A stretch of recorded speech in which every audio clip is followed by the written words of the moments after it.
BPSC classes में आप सभी का स्वागत है।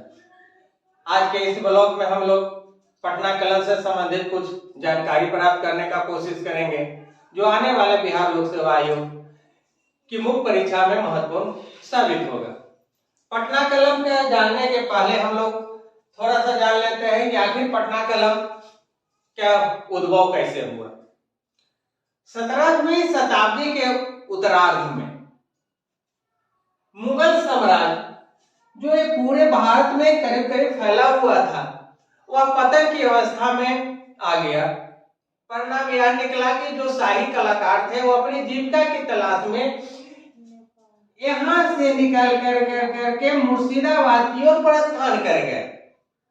जब वहां पलायन किए, मुर्शिदाबाद पहुंचे, तो करीब 30 वर्षों तक उनका जो जीवन था शांतिपूर्ण गुजरा। लेकिन 30 वर्षों के बाद में ये मुर्शिदाबाद में राजनीतिक उथल पुथल होने लगे। इस उथल पुथल के कारण पुनः इनको विस्थापित कर दिया गया। अर्थात एक चित्रकार राजनीतिक मुर्शिदाबाद की राजनीतिक उथल पुथल, साथ ही साथ खराब आर्थिक स्थिति के कारण इनको एक बार पुनः विस्थापित होना पड़ा। अब ये चित्रकार जो थे ये सोचने लगे कि अब राजों के आश्रम में न जाए, यानी राजाश्रय के बजाय अब हम लोग व्यापारिक केंद्र की ओर उन्मुख होते हैं। इसी दौरान खास करके अगर देखा जाए तो रईसों का, व्यापारियों का, अफसरनानों का एक प्रमुख केंद्र के रूप में उभर रहा था, वह स्थान था पटना। एक चित्रकार मुर्शिदाबाद से यहां से पुनः यहां पटना की ओर आए। जब यहां आए, अपने चित्र के बाजार के तलाशों में, जो यहां आने के बाद उनको पूरा भी हुआ। कारण था कि यहां पर उस समय एक महत्वपूर्ण व्यापारिक केंद्र के रूप में पटना उभर रहा था, जहां बहुत से व्यापारी भी रह रहे थे, अफसरान भी रह रहे थे, धनार लोग रहे थे, रईस लोग भी थे। इसीलिए पटना में एक चित्रकार अपनी जीविका के तलाश के लिए, अर्थात कह सकते हैं कि अपना जो उनका चित्र था उसकी बाजार की तलाश में यहाँ आए, जो उनको पूर्ण हुआ। एक चित्रकार जब पटना में आए तो पटना के लोधी कटरा, दीवान मोहल्ला, इसके साथ साथ आपको देखने को मिलेगा नित्यानंद का कुआं, मच्छरहट्टा,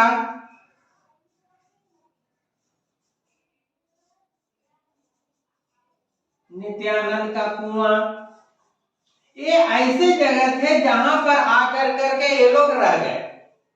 इन्हीं क्षेत्रों में रहे और रहने के बाद में अपना व्यापार प्रारंभ किया, अर्थात कि अपने चित्रों को प्रदर्शनी के रूप में लगा करके बेचना प्रारंभ कर दिए। तो यह हम देखें किस रूप से, तो हम पृष्ठभूमि इसको कह सकते हैं। इसकी पृष्ठभूमि को हम लोग जाने की किस तरह से आया। दूसरी ओर हम देखते हैं कि 18वीं शताब्दी के मध्य में परंपरागत जो भारतीय चित्रकला थी, इस रूप से भी हम इसको लिख सकते हैं कि 18वीं शताब्दी के मध्य में परंपरागत जो भारतीय चित्रकला थी उसकी एक शाखा पटना में नए रूप में, यानी कि पुराना है लेकिन उसको नए कवर में प्रस्फुटित हुई है। लगभग 200 साल यानी कि 2 शताब्दियों तक ये फलवित होती रही। इसी को हम लोग पटना कलम का जो विकास है, मुख्यतः हम कह सकते हैं कि मुगल सत्ता के अवसान से संबंधित है, साथ ही साथ यह बंगाल के राजनीतिक पतन से भी संबंधित है। कैसे हम इसको देखते हैं, जब मुगल साम्राज्य का जब पतन होने लगा, तब यहाँ के जो शाही दरबारी चित्रकार थे वह आगे मुर्शिदाबाद में, अर्थात कि बंगाल में। फिर देख रहे हैं कि जब बंगाल में जब राजनीतिक उथल पुथल हुआ, साथ ही साथ जब देख रहे हैं कि इसका आर्थिक स्थिति खराब हो गई, तो फिर मुर्शिदाबाद यानी कि बंगाल से आ गए पटना में। तो ये दोनों के अवसान की बात हम लोग कर रहे हैं। यहाँ आने के बाद में यहाँ एक पटना कलम के रूप में यह विकसित होता है। हम लोग देखते हैं पृष्ठभूमि के बाद इसकी विशेषता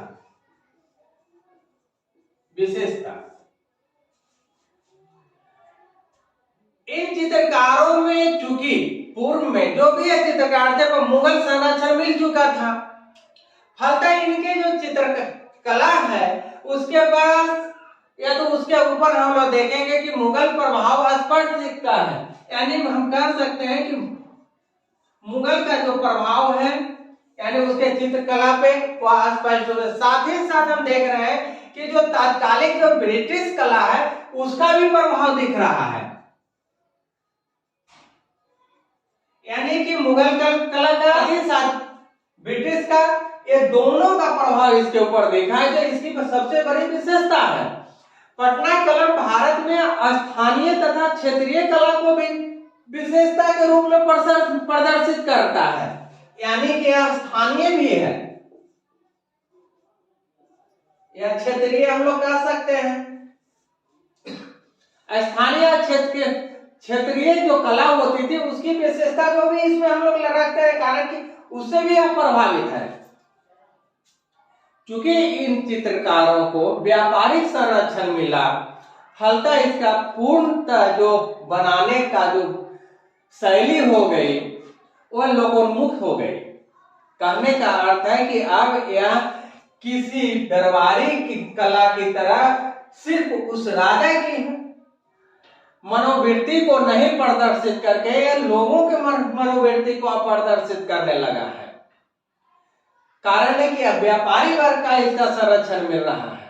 साथ ही साथ इन चित्रकला पर आम लोगों की बात होने लगी। अब यानी आम लोगों का जो दयनीय जीवन है एकदम बारीकी से विशिष्टतापूर्वक चिन्हित किया गया है। साथ ही साथ इसमें जो यहाँ के गरीब लोग थे यानी दयनीय थे उसको दर्शाने का कोशिश किया गया है। अब हम लोग देखते हैं इसका तत्व। चित्रकला के अब तत्व को हम लोग देखते हैं। चित्रकला जो है अर्थात हम कहें कि पटना के चित्रकला जो है इसकी जो सबसे बड़ी तत्व है कि यह चित्रों की, लघु चित्रों की यह श्रेणी है।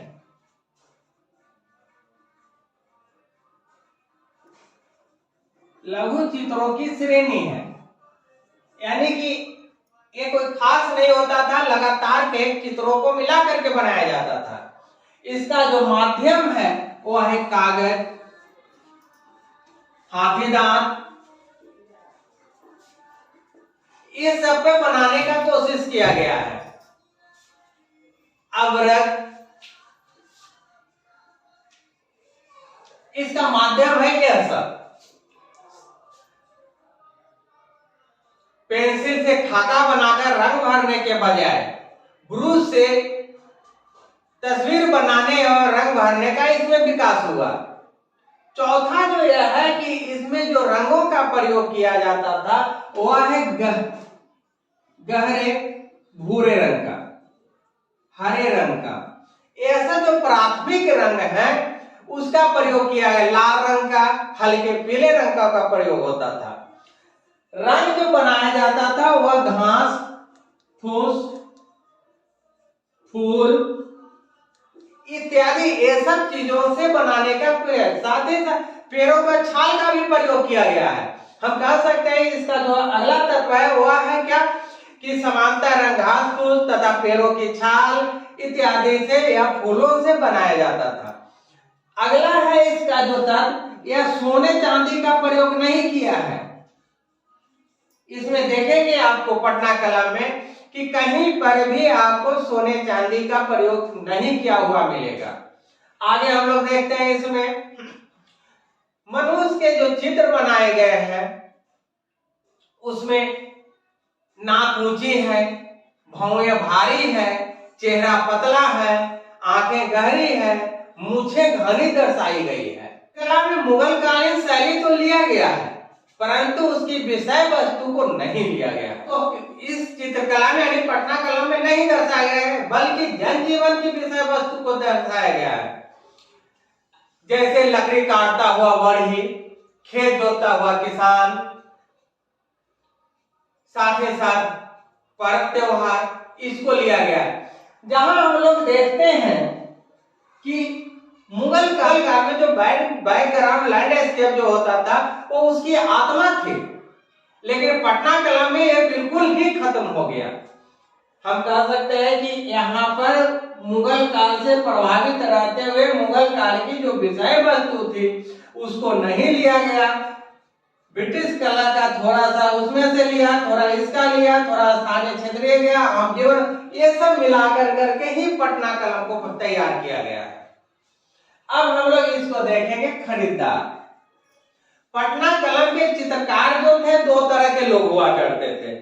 एक इसमें था रईस वर्ग के लोग, एक रईस वर्ग, दूसरा होते थे विदेशी व्यापारी।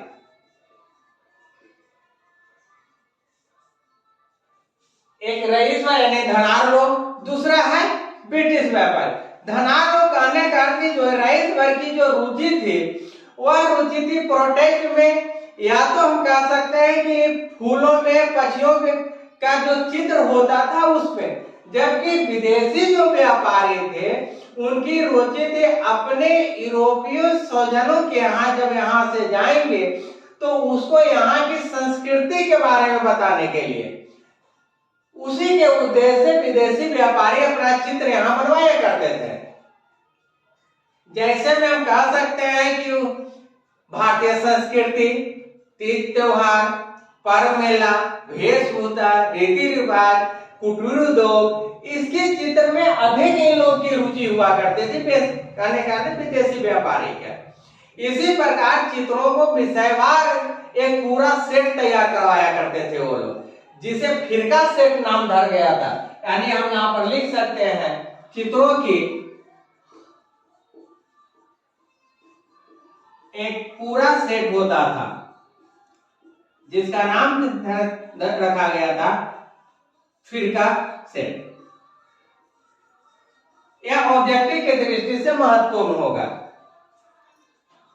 इन चित्रकलाओं के जो मांग के पीछे एक रीजन यह भी था, या तो एक उद्देश्य यह भी था कि भारतीयों के जो पिछड़ापन थे उसको, व्यापारिक जो दयनीयता थी उसको दिखा करके भारत पर ब्रिटिश शासन के जो महत्व था उसको उजागर करते थे लोग। साथ ही साथ यूरोप की जो सहानुभूति थी उसको अपने ओर आकर्षित करने का, यानी ग्रहण करके अपने बेसिक शोषण की जो नीति थी उसको जारी रखने के लिए चित्र भी बनवाते थे। विदेशी ग्राहकों का एक वर्ग और ऐसा भी था जो अपने पुस्तकों के दृष्टांत चित्रों के रूप में भी इन चित्रों की मांग किया करते थे। अब हम लोग देखते हैं कि जो ये चित्रकला के जो प्रमुख चित्रकार थे उनमें नाम आता है सेवकराम का,